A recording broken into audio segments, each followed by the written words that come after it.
Pengusaha Anar Salahuddin Sampetoding (ASS) akhirnya memenuhi panggilan penyidik Polres Goa untuk diperiksa pada Kamis 26 Desember 2024 malam.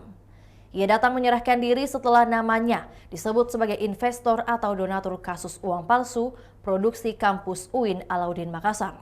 Kedatangan Anar didampingi pengacara sekira pukul 19.00 waktu Indonesia Tengah.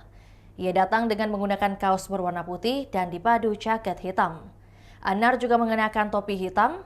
Nama Anar dikaitkan dengan pembuatan uang palsu di kampus UIN Alauddin berdasarkan pengakuan dari Muhammad Syahruna, 52 tahun, salah seorang tersangka yang telah ditahan di Mapolres Goa.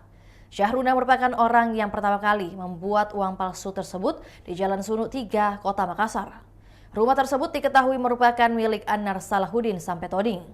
Informasi lain menyebutkan Syahruna berkomunikasi dengan Anar melalui orang dekat Anar, John Biliater Panjaitan, 68 tahun, yang juga kini telah ditahan di Mapolres Goa.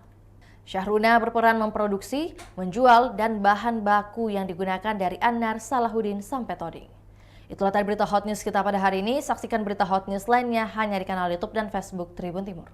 Download Tribun X sekarang.